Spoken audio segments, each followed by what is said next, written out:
Bonjour à tous, merci de nous rejoindre dans Parlons Gouvernance de ce matin avec bien évidemment notre consultant politique Agapit Napoléon Maforican pour toujours cet exercice de pédagogie. Bonjour Agapit Napoléon Maforican. Bonjour Angèle, bonjour à tous les téléspectateurs, ceux qui nous suivent sur les différentes plateformes de la chaîne. Alors, dans l'actualité, c'est la nomination du chef de file de l'opposition. Encore une fois, on attend toujours l'acte. Bon, ça fait quand même des actes qu'on attend. Hein. Bon, sur l'information Agapit Napoléon Maforican, eh bien, on peut dire que Patrice Talon tient parole après cette séance qu'il a eue avec Éric Ondetté. Oui, ce qui est différent de l'autre cas, celui qui va attendre l'acte, c'est plutôt Paul Rompé. C'est-à-dire que quand on va lui dire, on a nommé un nouveau chef de file de production, il va dire, ah, où est l'acte? Hein? Donc, ça, lui peut attendre l'acte. Mais nous, on peut, en tant que média, on peut constater qu'il y a un nouveau chef de file, puisque ça a été annoncé, il n'y a pas eu de démenti. Ouais, donc, parfois, il faut aussi comprendre ça. Et Éric Ondetté n'a pas dit que c'était faux, que l'information était fausse. Oui. Les démocrates, le parti des démocrates n'a pas dit, non, n'a pas démenti, n'a pas mis du bémol, non, n'a pas réagi négativement sur le sujet. Donc, si c'est dit ainsi, ce décret-là, même s'il est pris en conseil des ministres, peut ne pas être rendu public. C'est-à-dire qu'on peut ne pas dire on a nommé. Parce que ce n'est pas tous les décrets pris en conseil des ministres qui font l'objet de communication. Donc, si c'est dit, donc c'est fait. Alors que quand vous regardez le timing, la nomination n'est pas faite en conseil, n'aurait pas été faite en conseil des ministres, au conseil des ministres, donc du 24 mai dernier, cela n'a pas été évoqué. La question n'a pas été évoquée et au conseil des ministres de ce 31, mais d'hier 31 mai non plus, le problème n'est évoqué. Donc, ça suppose que ce n'était pas parmi les décrets pris en conseil des ministres, et si c'était le cas, donc une communication n'a pas été faite au. Je le disais tantôt, la question d'actes pris ici n'a l'importance que pour les personnes concernées, puisque c'est des actes individuels, également pour le gouvernement, mais le gouvernement crée d'autres situations compte tenu de son envergure. Ici, le chef de file de l'opposition, un existait, donc lui va attendre l'acte pour théoriquement passer la main, je dis théoriquement, et l'autre va attendre l'acte pour normalement prendre possession donc de ce pouvoir et de cette prérogative qui lui est naturellement due. Alors, acte ou pas acte, ça devrait être pris, puisque le gouvernement est dans la même optique. Il n'y a pas d'opposition sur le principe. Tout le monde sait que c'est le Parti des démocrates et donc son chef de file donc qui prend la tête donc de ce le Parti des démocrates et son président, son responsable, qui prennent la tête donc de cette position de chef de file de l'opposition. Donc c'est déjà acté pour moi, je vous l'avais dit à un moment donné, c'est déjà un chef de file de l'opposition, même si on peut le dire que c'est un chef de file de l'opposition de fait. Là maintenant, si l'acte est pris, ça va être devenu de manière officielle le chef de file de l'opposition. Et c'est un peu qu'être une bonne chose pour la démocratie. Est-ce qu'il a fallu ce tête-à-tête pour que cette action soit prise? On peut le dire comme ça, Agapit Napoléon Maforican. Beaucoup le disent, j'ai vu des allusions, mais pour moi, on n'en avait pas besoin. Et je ne pense pas que cet acte ait changé grand-chose. Ça a eu le temps donc de mettre les deux personnalités en contact, le chef de l'État et le chef de file de l'opposition, de les mettre en contact, mais ils se connaissaient avant. Et donc, voilà, pour moi, c'était pas nécessaire. Ça a peut-être son poids à un moment donné. Mais je ne pense pas. Enfin, ça peut être influencé. Je ne pense pas que ça a épuisé particulièrement. Non, le gouvernement savait bien qu'il allait prendre l'acte. Et puis bon, voilà, il n'y a pas de souci. Et non, le président Talon, on ne lui force pas la main. Donc je pense que ça fait partie de son agenda de rencontrer Éric Ondetté. Et Ondetté, je ne pense pas que le Parti des démocrates, même en dénonçant les lois de la République, les lois votées sur par la 8e législature, les lois votées nuitamment, je pense qu'aujourd'hui, on ne peut pas dire qu'il ne profite pas de ces lois votées nuitamment. Et je pense que bon, ça ne peut qu'être un acquis pour la 8e législature ça ne peut être que justice pour la 8e législature dont le Parti des démocrates a traité de tous les noms et qui aujourd'hui quand même rend ce parti-là heureux. D'abord déjà d'avoir été aux législatives dans les conditions de repêcher et ensuite maintenant de jouir des fruits Oui, c'est pas parce qu'on a combattu un régime qu'on ne va pas jouir des fruits du régime. bon, on l'évoque quand même parce que quand vous combattez le régime, vous combattez les actes, puis vous dénoncez même ces actes, et vous, maintenant, vous jouissez des actes. Bon, il faut quand même le dire pour que demain, on a suivi, on sait. Bon, on leur dit welcome aboard, comme on peut le dire ailleurs, donc bienvenue à bord, Ah oui. donc du navire, des lois notamment votées et des régimes qu'on dit de parlement, de députés nommés, de députés Godillot, fonctionnaires, monocolore, Godillot, tout ça. Bon, il faut profiter un peu de leur acte. Alors si quelqu'un qui vit de fruits de corruption, est-ce qu'il est loin d'être corrompu? Bon, C'est pour la boutade. Oui, merci de le préciser. préciser. C'est pour dire que non. Oui, certaines choses peuvent rattraper d'autres personnes parce que les lois sont impersonnelles. Oui. Les lois sont votées pour être appliquées comme loi d'État et donc tout le monde peut en profiter. Tout le monde peut, dans le bon comme dans le mauvais sens. C'est pas parce qu'on n'est pas là, qu'on n'a pas participé à une loi que la loi ne vous engage pas. La loi elle est impersonnelle. L'organe qui devrait, ça nous montre simplement que l'organe qui a voté les lois avait vocation et prérogative pour les voter et que ces lois sont appliquées comme loi d'État. Donc, dès que vous vous retrouvez dans les conditions où elles doivent vous être appliquées, elles vous sont appliquées. Voilà. Un règne comme Paul Roncquois sans attribut, c'est l'autre interrogation. Ah non, personne n'a pas. Paul Roncquois n'était pas sans attribut. Il avait la fonction. Donc, une fonction a des attributs. Donc, ça a peut-être pris du temps. Mais il y a des attributs. La loi a prévu elle-même les avantages, disons les prérogatives, les avantages, un certain nombre d'éléments. Donc, je ne pense pas.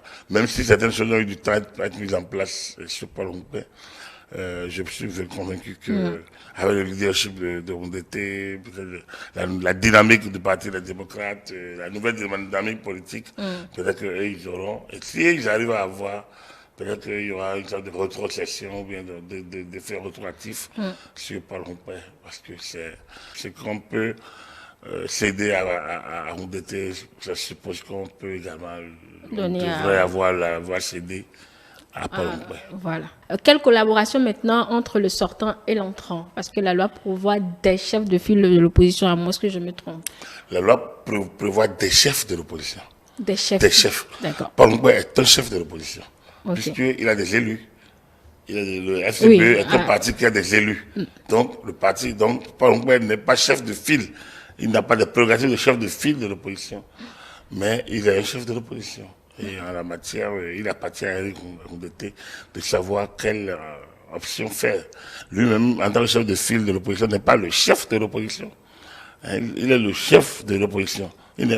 En tant que chef de file de l'opposition, vous n'êtes pas le patron de l'opposition. Vous n'êtes pas le commandant en chef des opposants. Non. Ah ben ça sert à quoi alors d'être chef de file de l'opposition? Ça fait que vous êtes le chef de file de l'opposition, simplement le principe chef de file de l'opposition récompense le parti de l'opposition qui a le plus d'élus au niveau supérieur ou alors qu'il y a des élus selon les cas.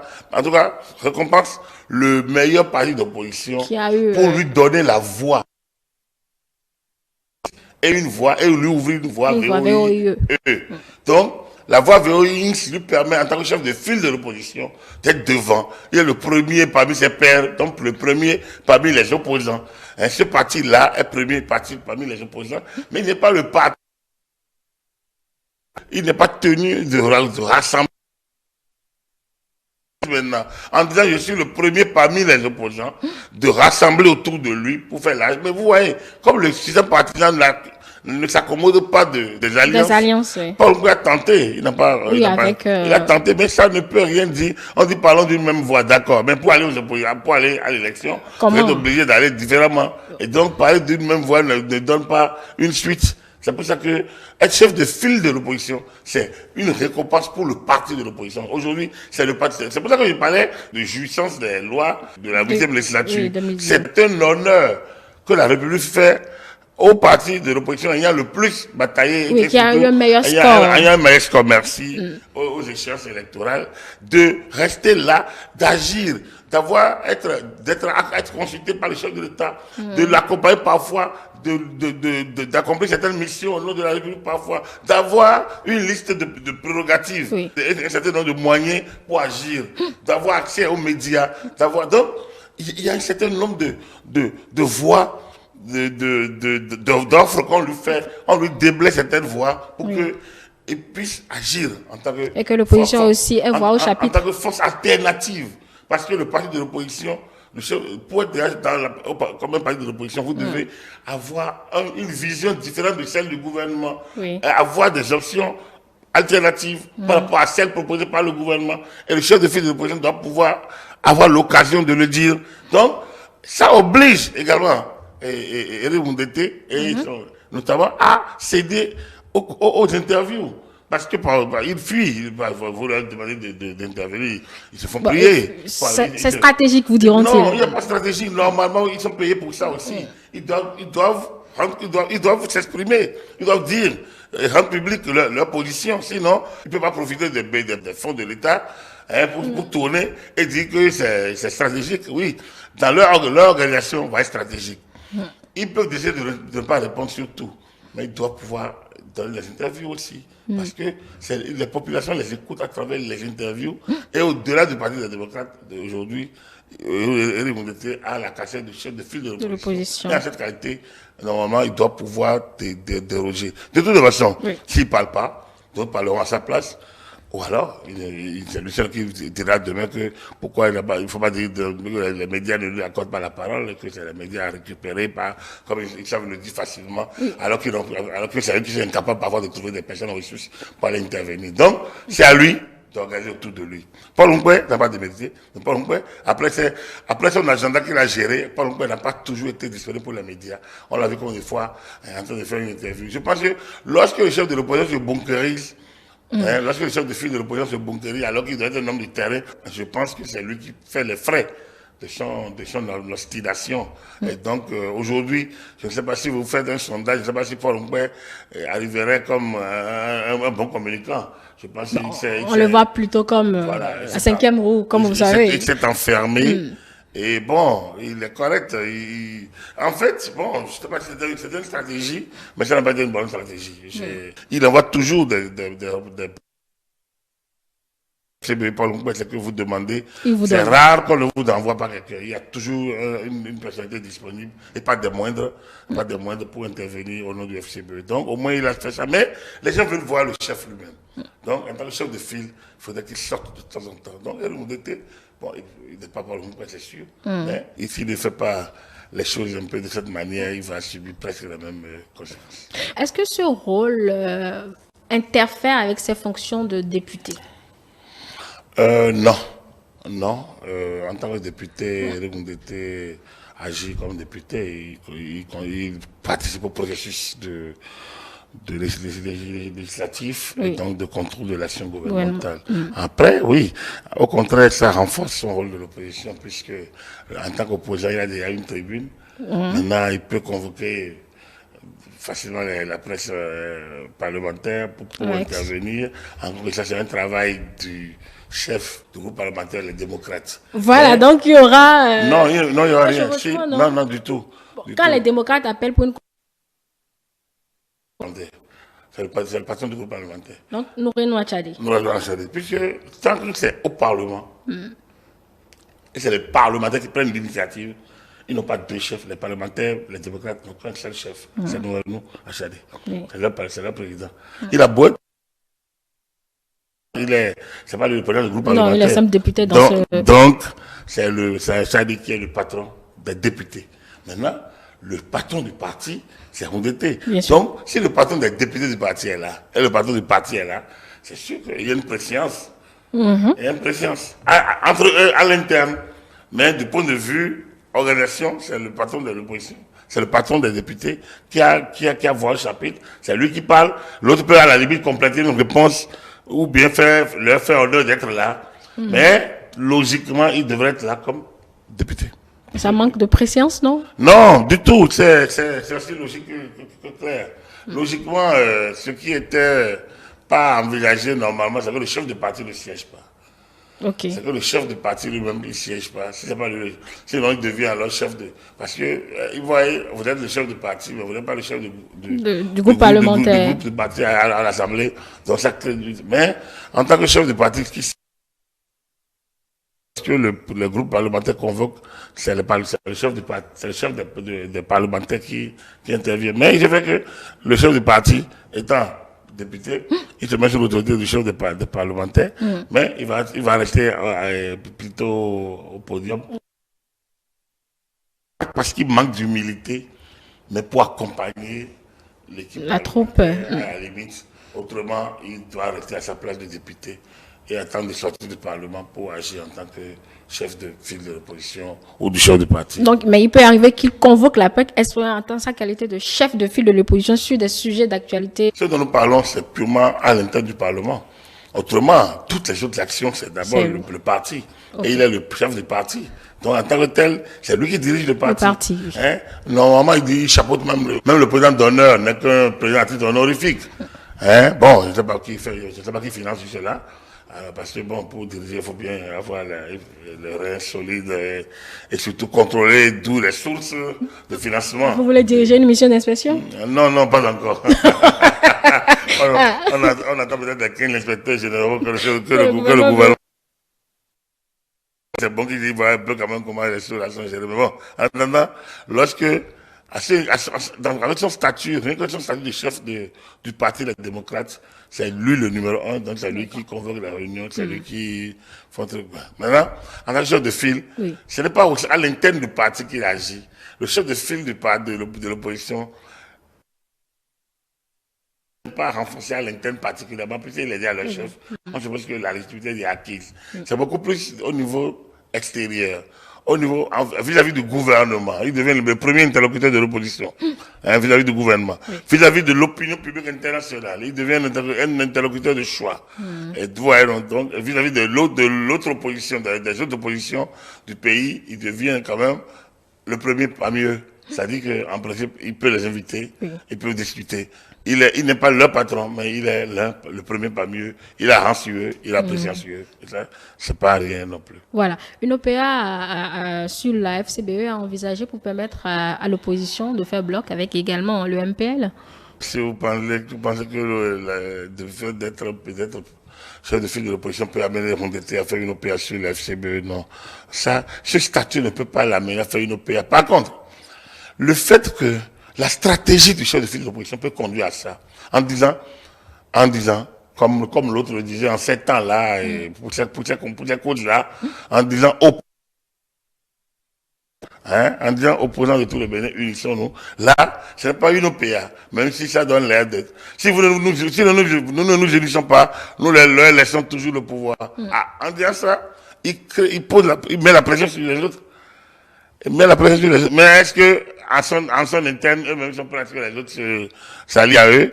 Pas que non plus. Vous évoquez à dessein le président d'honneur. Bon, enfin, j'y arrivais. Donc, c'est pour vous dire simplement que c'est une possibilité. C'est même ce qui doit être pour que nous puissions resserrer un peu plus le champ et surtout mettre l'opposition pratiquement au niveau concurrentiel avec la majorité présidentielle. Bon, ce n'est pas encore le cas aujourd'hui. Sans doute, on n'a pas besoin d'OPA pour ça, mais on a besoin d'une force mobilisatrice de l'opposition et d'un sens d'ouverture d'esprit pour lui permettre de comprendre qu'elle ne peut jamais, si elle ne se mettait ensemble. Ça, le regroupement des forces de l'opposition est utile pour qu'on puisse avoir des tendances très fortes entre la majorité présidentielle et l'opposition. Autrement, ce ne serait que les évolutions des choses, c'est-à-dire la mutation poussée à avoir à l'horizon 2026-2031 une phase d'opposition solide. Voilà. Merci à vous, Agapit Napoléon Maforican. Mesdames et messieurs, merci de nous avoir suivis.